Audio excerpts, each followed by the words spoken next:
में विलायती कीकर के पेड़ को पीपल के पेड़ से बदलने और दिल्ली में स्वच्छ हवा के लिए जंतर मंतर पर विरोध प्रदर्शन। नई दिल्ली। दुनिया भर से लोग भारत की राजधानी दिल्ली में रहते हैं, लेकिन राजधानी की वायु गुणवत्ता सबसे ज्यादा खराब हो गई है। इंटरनेशनल मेडिटेशन फाउंडेशन ने शहर में हवा की गुणवत्ता में सुधार के लिए दिल्ली के जंगल से विलायती कीकर के पेड़ों को दिल्ली भर से बदलने के लिए एक अभियान शुरू किया है। इंटरनेशनल मेडिटेशन फाउंडेशन के अध्यक्ष स्वामी आदित्यनाथ ने कहा कि पीपल के पेड़ लगाने से शहर की हवा की गुणवत्ता पर जादुई प्रभाव देखने को मिलेगा। उन्होंने कहा कि हमने अपने संस्थानों से अभियान शुरू कर दिया है और सरकार को बड़े स्तर पर लागू करने का प्रस्ताव भी दिया है। स्वामी आदित्यनाथ ने बताया कि सरकार की ओर से सकारात्मक प्रतिक्रिया भी मिल रही है। साथ ही उन्होंने बताया कि मैंने माननीय केंद्रीय पर्यावरण, वन और जलवायु परिवर्तन मंत्री श्री भूपेंद्र यादव जी से अनुरोध किया है कि इस मुद्दे को प्राथमिकता के आधार पर उठाए। स्वामी आदित्यनाथ ने भूपेंद्र यादव के पूर्व प्रति प्रकाश जावेद सहित कई अन्य मंत्रियों के साथ इस मामले को उठाया है। स्वामी जी, आज आप जंतर मंतर पे आए, प्रोटेस्ट कर रहे हैं, क्या मांगे आप, किस लिए ये प्रोटेस्ट कर रहे हैं? मांग से पहले मैं समस्या बता देता हूँ। दिल्ली जो 1650 सिटीज़ का सर्वे हुआ था, तो उनमें वर्ल्ड में सबसे वर्स्ट पोल्यूशन दिल्ली का आया। हमारे पूरे देश में 20 लाख लोग हर साल मरते हैं रेस्पिरेटरी प्रॉब्लम से, ये WHO की स्टडी है। दिल्ली के अंदर 50% बच्चों का इरिवर्सिबल लंग्स डैमेज हो जाते हैं और संख्या देखो तो वो 2.2 मिलियन आती, मतलब 22 लाख लोगों का लंग्स इरिवर्सिबली डैमेज होता है और उसमें 50% बच्चे हैं। सब बच्चों का 50% लंग्स डैमेज, मतलब हर 2 में से 1 बच्चे का लंग इरिवर्सिबली डैमेज होगा। तो लंग्स इतने ख़राब होंगे तो पूरे बॉडी सिस्टम पे इफ़ेक्ट आएगा, क्योंकि वो ब्लड सर्कुलेट करता है। हम यहाँ इकट्ठा हुए हैं, इस समस्या का बड़ा आसान समाधान है।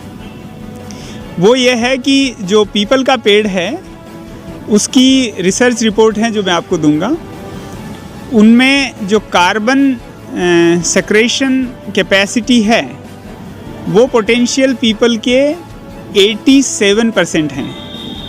दिल्ली के 90% जंगल, जो दिल्ली के जंगल में 90% आप विलायती कीकर मिलेगा। तो कीकर का जो कार्बन सेक्रेशन रेट है वो है 11 पॉइंट समथिंग, तो करीब करीब 8 गुना जो पीपल का पेड़ है एनवायरनमेंट को क्लीन करेगा, मतलब एयर को क्लीन कर देगा और उसी तादाद में ऑक्सीजन देगा। तो 8 गुना तो हुआ जो एक पेड़ वर्सेस दूसरा पेड़।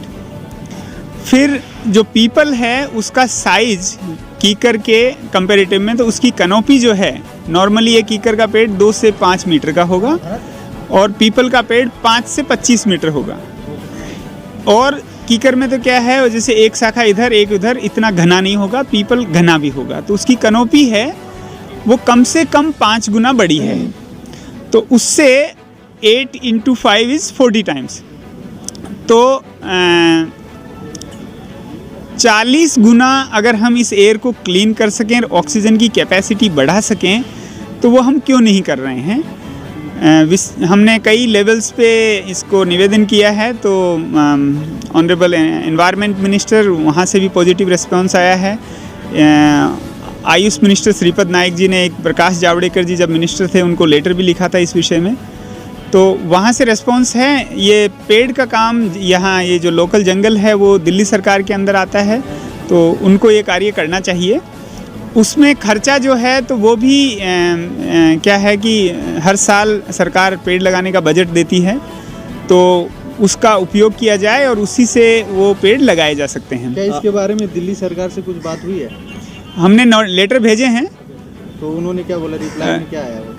अभी तो कोई रिप्लाई नहीं आया हमें। आपने लिखा गुरुजी कि विज्ञापन पे कम खर्च किया जाए, धरातल पे ज़्यादा खर्च किया जाए, इस क्या है? जैसे कई विज्ञापन टीवी में चलते हैं तो उनका रियल, मैंने जो देखा वो प्रैक्टिकल इफ़ेक्ट नहीं है।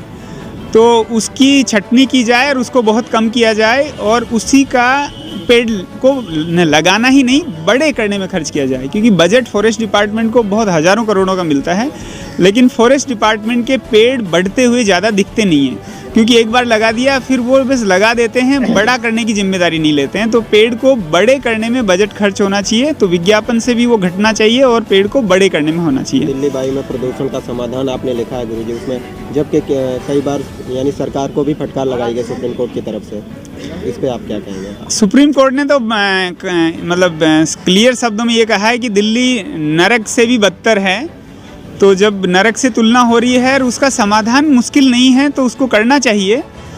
पीपल का जो पेड़ है वो रात में भी ऑक्सीजन देता है, जबकि और कोई पेड़ नहीं देते हैं। तो जब ऑक्सीजन यहाँ प्रॉब्लम है तो उस पेड़ को पूरा का पूरा दिल्ली का जो जंगल है उससे भर देना चाहिए।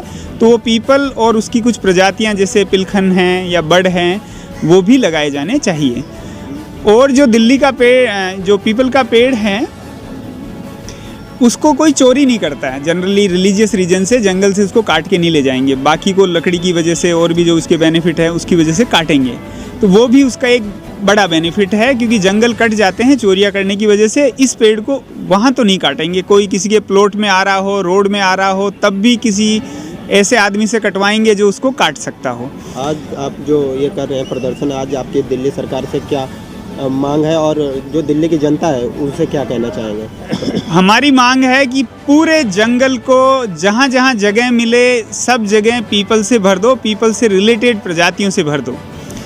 दूसरी मांग है कि पेड़ को बड़ा करने का एक अच्छा तरीका है, हर बच्चे को स्कूल में मार्क्स दो पेड़ को बड़ा करने के, तो उसमें उनसे संस्कार भी पढ़ेंगे, पर्यावरण से जुड़ेंगे, और जब पेड़ मार्क्स मिलेंगे तो बच्चे पेड़ को बड़ा कर देंगे, पेरेंट्स भी उसमें मदद करेंगे। एक प्रैक्टिकल प्रॉब्लम आएगी कि कई स्कूलों में जगह नहीं होगी, तो वो बच्चा कहीं भी उस पेड़ को लगा सकता है। जैसे एक वो 50 किलो का मिट्टी का कट्टा आता है, तो उसमें वो उगा ले, बाद में जब वो बड़ा हो जाए तो उसको वो ट्रांसपोर्ट कर दे दूसरी जगह, तो इस तरह से वो कर सकते हैं।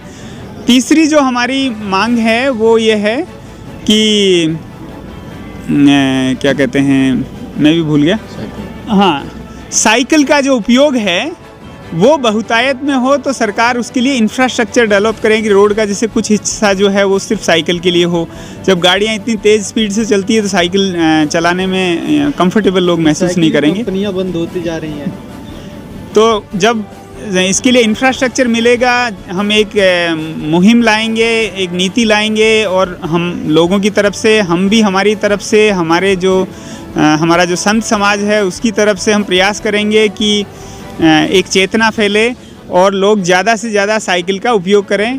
और जैसे अब हम यहाँ बोल रहे हैं तो हम भी साइकिल का उपयोग करें, या ऐसा नहीं कि हम आएँ गाड़ी से और दूसरों को कहें साइकिल पे चलने के लिए। तो जहाँ 2 से 3 किलोमीटर कहीं आसपास जाना हो, कम से कम वहाँ तो साइकिल से जाएं या पैदल जाएं। इस टाइम तो बैटरी का बाइक आने लगा है, CNG चलने लगी है जी, तो लोग साइकिल नहीं चलाना पसंद कर रहे हैं। साइकिल तो चलानी ही चाहिए, उससे हमारा रेस्पिरेटरी सिस्टम भी ठीक रहेगा, थोड़ी एक्सरसाइज होगी, रेस्पिरेटरी सिस्टम ठीक रहेगा तो ब्लड अच्छा सर्कुलेट होगा बॉडी में और पूरा स्वास्थ्य अच्छा रहेगा। महाराज जी, आज आप जंतर मंतर पर प्रदर्शन कर रहे हैं, तो जबकि महाराज जी को तो मंदिर में बैठना चाहिए, आप यहाँ बैठे हैं, क्या कहेंगे? देखिए, हम केवल चित्र के पुजारी नहीं हैं, हम चरित्र के पुजारी हैं और प्रकृति के पुजारी हैं। आज जिस प्रकार से लोगों की मूल प्रवृत्ति प्रकृति के विपरीत हो गई है, उसका दुष्परिणाम हो गया है कि लोगों का जीवन ही अल्प हो गया। भाई, आपको अन्न स्वच्छ नहीं मिलेगा, जल और वायु के बिना तो नहीं जी सकते, और जब हवा ही आपको स्वच्छ नहीं मिलेगी तो जीवन की कल्पना कैसे की जा सकती? आज जिस प्रकार से हम आवश्यकताओं के अनुसार कंक्रीट के पहाड़ खड़े करते जा रहे हैं, भाई मकान क्या है, कंक्रीट के पहाड़ ही हैं। तो कहीं आप देखेंगे दिल्ली में तो आपको बिल्डिंगें दिखाई देंगी, पानी की टंकी दिखाई देंगी, कहीं भी आपको पेड़ दिखाई नहीं देगा, जगह नहीं है। और पेड़ ही नहीं होगा तो प्रकृति सुरक्षित कैसे रह सकती है? इसलिए प्राचीन परंपरा में जब भी लोगों का जीवन प्रकृति के विपरीत प्रवृत्ति होती है तो अध्यात्म जगत के लोग निजी साधना को विराम देकर सर्वजन हिताय सर्वजनाय सुखाय के लिए लोग निकलते रहे हैं, चाहे विश्वामित्र हों, वशिष्ठ हों, कोई भी महात्मा करते। आज दिल्ली देश की राजधानी है और राजधानी को देख कर के पूरे देश की कल्पना की जाती है, मुखिया को देख के परिवार की कल्पना की जाती है। आज दिल्ली में जन्म लेने वाला ही व्यक्ति कहीं न कहीं बीमार है, उसको स्वस्थ सांस नहीं मिल रही, उसके फेफड़े खराब हैं, लेंस खराब हैं। तो कारण क्योंकि वायु ठीक नहीं है। इसलिए आज तीसरा क्या है, संतों की बात समाज सुनता है। हम आज एक तरह का वेदना लेकर यहाँ आए कि हमको लंबी आयु जीना है, आने वाली पीढ़ी को सुरक्षित देखना है, उनको जीवन प्रसन्नता देखना है, निरोग देखना है। तो हमें कहीं ना कहीं प्रकृति से जुड़ना होगा। और हमारे यहाँ तो हमारे पूर्वजों ने जीवन शैली में कहा, जैसे पीपल हमें ऑक्सीजन देता है तो उसको पूजा से जोड़ दिया। भगवान ने गीता में कहा कि वृक्षों में पीपल में हो, क्यों हमको ऑक्सीजन देता है। तो हिंदू परंपरा को मानने वाला, सनातन को मानने वाला पीपल की पूजा करता है, प्रकृति की पूजा करता है, क्योंकि हमको ऑक्सीजन दे रहा है, जीवन दे रहा है। तो जैसा भी कहा गया कि दिल्ली में जहाँ जगह है ज़्यादातर पीपल के पेड़ लगाए जाएँ, तुलसी के लगाए जाएँ, छोटे छोटे पेड़ तुलसी के लगाए जाएँ। अब पेड़ लगा दिया जाता है, बाद में सूख जाता है। तो डायरी में तो होता है, रजिस्टर में तो होता है पेड़ लग गया, पर धरातल पर नहीं होता। तो ऐसा यदि सरकार करे कि एक परिवार को एक पेड़ गोद दे दे। घर में आप 5 व्यक्ति हो, आप 5 पेड़ गोद ले लो। जहाँ जंगल में जहाँ आप जा सकते हो हफ्ते में एक बार वहाँ लगाओ, और हफ्ते में एक बार उस पेड़ को जाके देखो कि वो ठीक से है कि नहीं। पीपल का पेड़ एक आपने लगाया, हफ्ते में एक बार जाके देख रहे हैं, उसको खाद पानी दे रहे हैं, तो मैं इतना कह सकता हूँ जैसे जैसे वो पीपल का पेड़ बढ़ेगा आपके वंश में वृद्धि होगी। हरा भरा रहेगा तो आपका जीवन हरा भरा रहेगा, और पेड़ ही सूख जाएगा तो आज नहीं तो कल हम सब सूख जाएंगे। जीवन की कल्पना नहीं की जा सकती बिना पानी के, बिना हवा के, बिना प्रकृति के। मूल्य में हमारी प्रवृत्ति प्रकृति के विपरीत हो गई है, उसे ठीक करना है, संयमित करना है। और जो अपने आप को संयमित कर लेता है, प्रकृति के अनुरूप प्रवृत्ति कर लेता है, वो साधु है। इसलिए संदेश गया जंतर मंत्र से कि जीवन छुमंत्र से चलने वाला नहीं है। आप उस लायक रहें तो जीवन ही नहीं रहेगा, तो फिर कल्पना कैसे की जा सकती है। धन दौलत बाकी रहने वाले नहीं है। कोठी बनाओ अच्छी बात है, पर कोठी में थोड़ा आगे जाके छोड़ दो, 2 पेड़ लगा लो, तो आपके लिए अनुकूल रहेगा। तो आज हम यही यहाँ संदेश दे के जा रहे हैं कि प्रकृति के अनुरूप चलिए, प्रकृति के विपरीत चलेंगे तो प्रवृत्ति ज़्यादा आयुवर्ध नहीं होगी, जीवन स्वच्छ नहीं होगा, प्रसन्न नहीं होगा। इसलिए हम सब ज़्यादातर पेड़ लगाएं और पेड़ों की सुरक्षा करें। जैसे मैंने कहा, सरकार की योजना बनाए कि हर एक परिवार को 1 पेड़ 2 पेड़ उनको गोद दे दे, वो लगाएंगे, पेड़ बड़ा होंगे, प्रसन्नता रहेगी। धन्यवाद।